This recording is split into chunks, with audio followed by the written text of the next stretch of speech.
the only question I have is this. I went to church. I talked to the bishop or priest or bishop, right? Yes.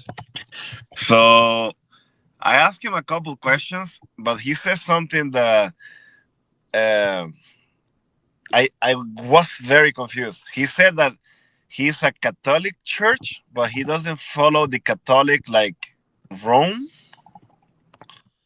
Yeah, he probably goes to Eastern Catholic Rite or Byzantine, right? Right. So I'm But they're all confused in by that. communion. They're all no, they're all in communion with the Pope, meaning that in Catholicism, you'll have different branches. You have the Eastern Catholic Rite, still in Hmm. communion with the Pope, the Byzantine Catholic Rite, Chaldean Catholic, but they're all still part of Catholicism. So they follow the Pope in Yes. Italy. Yeah, they can't be Catholics if they don't submit to the Bishop of Rome as the head of the church. But I thought so. I've been watching also Marmari Yes. a lot actually, and he doesn't agree with the Pope. Yeah, but now you mentioned Marmari. Marmari is not quote unquote Eastern Catholic or Chaldean Catholic or Roman Catholic. He is part of what's called the Ancient Apostolic Catholicos Church of the East. See, here's the confusion. The term Catholic, and you need to listen, means universal. Yeah. All the ancient churches use the term Catholic. You have the Coptic Catholic Orthodox Church.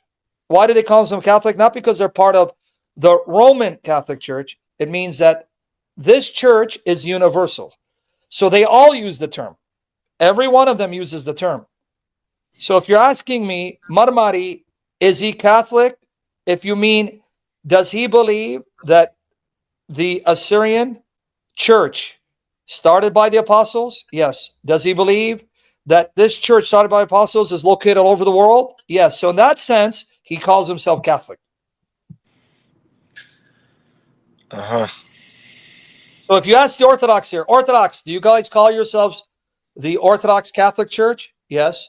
Coptic, are you the Orthodox Catholic Church? Yes. Assyrian Apostolic Catholic Church. But are you part of the Roman Catholic Church? No. See the difference? Interesting. So in Catholicism, because typically when we use the word Catholic, Catholicism, most people think Roman Catholic. Yeah. Okay. So when we're talking about Roman Catholic, we use the term for the Roman Catholic. There's Catholicism. Within that body called Roman Catholic, you have Eastern Catholic Rite, you have Byzantine Catholic Rite, you have the Chaldean Catholic, but they're all Roman Catholic. Why? Because they submit to the Pope, the Bishop of Rome, as the head. That's what makes it Roman Catholic. Uh huh. But can you be Catholic and not actually believe in the Pope? Well, then you wouldn't be part of the Roman Catholic Church. You'd either be Eastern Orthodox, Oriental Orthodox, or Syrian Right. Church. Orthodox. Okay. Okay. Okay. Okay. Yeah, that's very confusing. Well, because the term Catholic goes back to the time of the apostles. It was used by a disciple of the apostles. So here, let me show you where. Hmm. Saint Ignatius, he was the bishop of the church in Antioch, Syria. Saint Ignatius, he was a bishop of the church in Antioch, Syria. He was taught by the apostles. He was a disciple of the apostles. He wrote 7 letters on his way to being martyred, to being killed.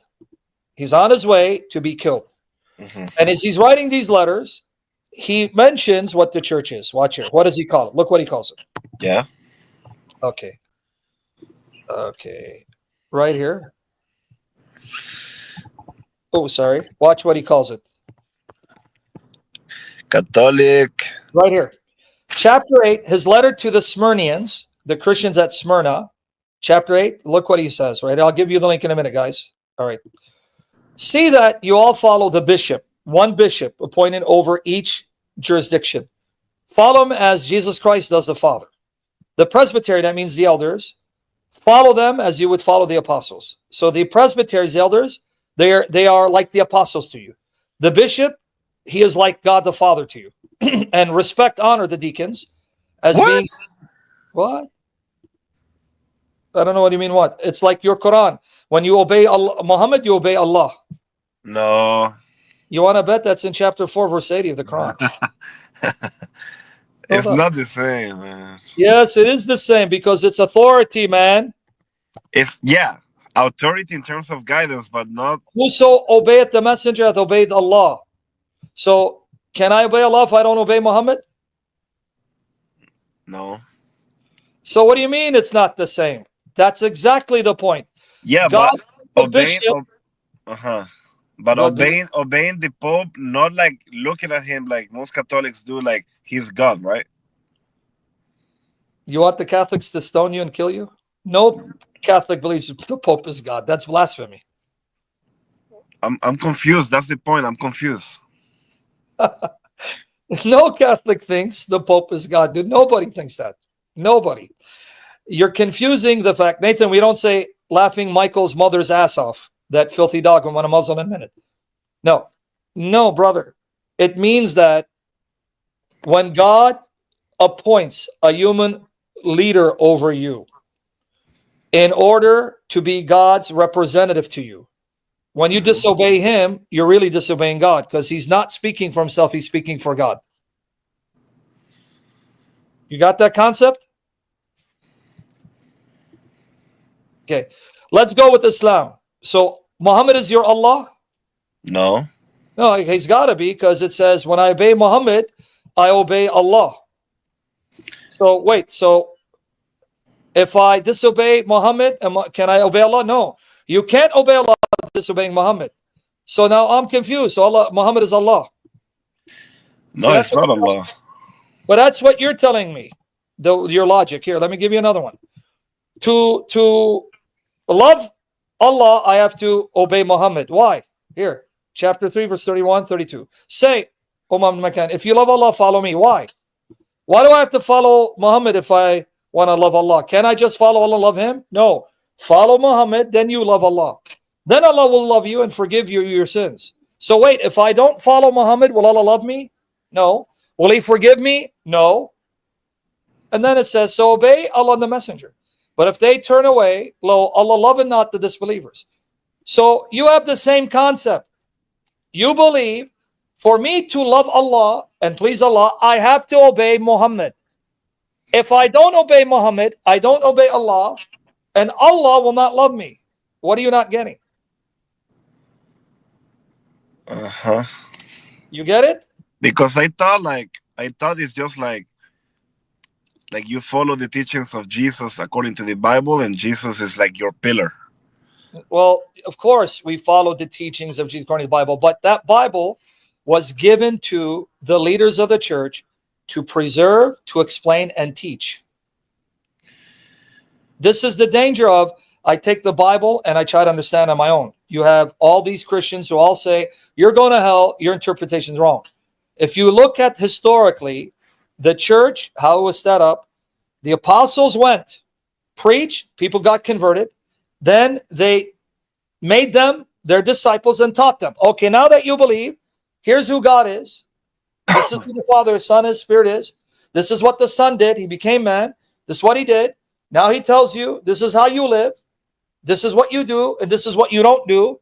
And then you must gather together as a family. And when you gather, this is how you... They taught them the whole way of life. Then among them, there were people who were very mature in the faith, understood the faith. Then they said, now you will now take over when I die. I am Peter. I'm going to die. You are now the bishop. I've taught you the faith. I see you're a godly man. You know the faith. You live the faith.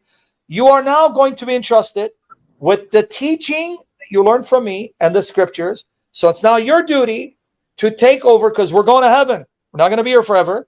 You're now going to pass it on. That's the concept. Okay, so now you understand the concept?